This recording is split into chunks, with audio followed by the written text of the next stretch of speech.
Hello everybody, this is Ravager's blog and I'm doing another movie review. Now, the movie review that I would be doing today is a bit different from the ones I normally do, because for one thing, it's a superhero film, and this would be the first superhero film I had ever done a review for. Secondly, this movie had recently came out in 2012, and I normally waited out a year or two before I do a review on a movie that just recently came out, but since my opinions on this movie are pretty much set in already, I'm going to review The Avengers. The Avengers is a live-action superhero film that came out in 2012 and was based off the Marvel comics of the same name. It was also directed by none other than Joss Whedon, creator of Buffy the Vampire Slayer and writer of the Astonishing X-Men comics. Now, before I get into what I loved and hated about this film, I would like to give a brief summary on this film. The movie is basically about Loki trying to steal the Tesseract so he can rule the planet Earth.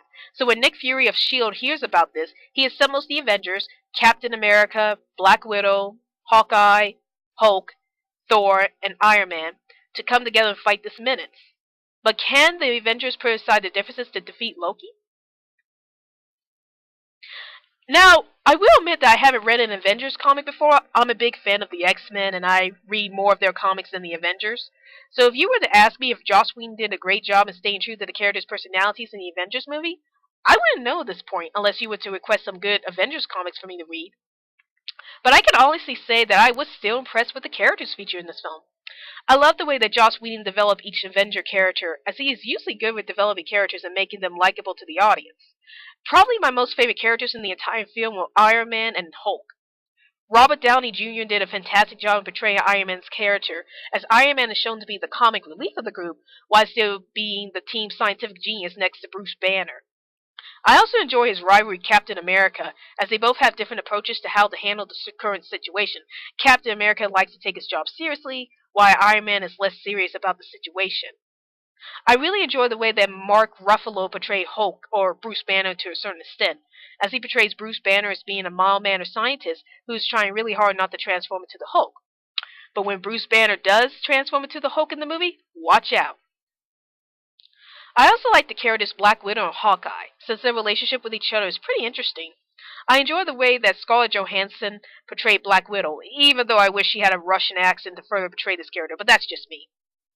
As Black Widow is shown to be a strong heroine in the film, and learning her backstory about how she used to kill people and wanted to turn her life around was really interesting development for me. As for Jeremy Renner's portrayal of Hawkeye, it's kind of hard for me to say if I fully liked his character portrayal of Hawkeye, since 90% of the movie he was pretty much brainwashed.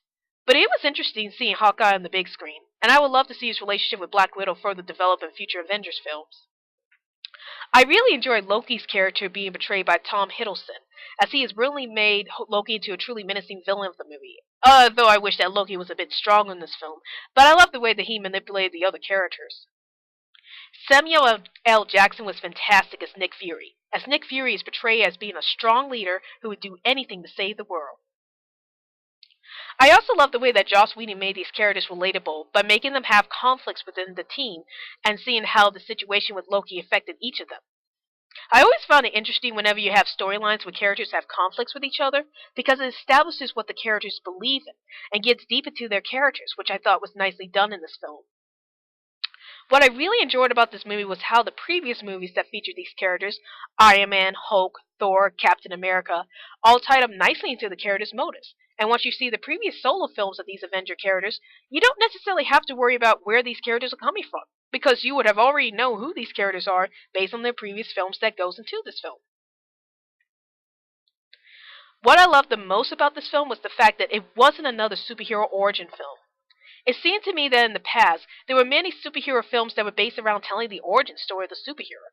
Why that's not a bad thing, it was really refreshing to see a film where the superheroes just come together and fight the bad guys for the greater good, and just be a superhero film where you could just have fun watching it without having too much drama on the storyline. I also loved the fact that this movie actually had many comedic moments with the characters, which really made this movie stand out from the other superhero films. Now, there were some superhero films in the past that also has humor in the plot, Fantastic Four being one of them. But the thing about the humor in the Avengers movie was that it was really witty and fun to see, and there were many scenes that I really enjoyed in this movie that made me laugh every time I saw it. The only problems I had with this film was the fact that there were certain scenes and dialogues that I thought dragged on a bit longer than it was supposed to, such as the scientific discussions between Bruce Banner and Tony Stark. I felt that if some of the scenes that would involve a character just talking about how S.H.I.E.L.D. works or other subjects would trim down a bit, we would have still understood the whole idea of these scenes without them dragging on too much. The Avengers is rated PG-13 for intense sequences of sci-fi violence and action throughout, and a Maya drug reference, which is an appropriate rating for this movie. There are many scenes of characters fighting the villains, and some of them get hurt in doing so anyone who is not a fan of high-octane action superhero films might be uncomfortable with this film. Overall, I give The Avengers a 9.8 out of 10, which is really close to a perfect 10. I took off a few points because some scenes were dragging out a bit too long, and it would have been better if some of the scenes were cut down a bit. But despite that, I think that The Avengers is one of the best superhero films ever made so far, as it contains high-octane action and plenty of humorous scenes that would be enough for the audience to really get into. And now I'm definitely geared up for the second Avengers movie coming out soon. I would highly recommend this movie to fans of superhero movies or comic book movies in general. Also, I hope that Joss Whedon starts making a film about the X-Men because I love his run on Astonishing X-Men. So if Joss Whedon does make an X-Men film, I would definitely go out of my way to watch it. I just love the X-Men so much, and I think Joss Whedon would do a great job with the X-Men because he did an awesome job with the Avengers. So I definitely would be geared up for an X-Men movie if Joss Whedon was involved in it. Well, that's my movie review on the Avengers, and be sure to stay tuned to more of my movie reviews in the future. This is Rabbit Ears Vlog, and I'll see you later.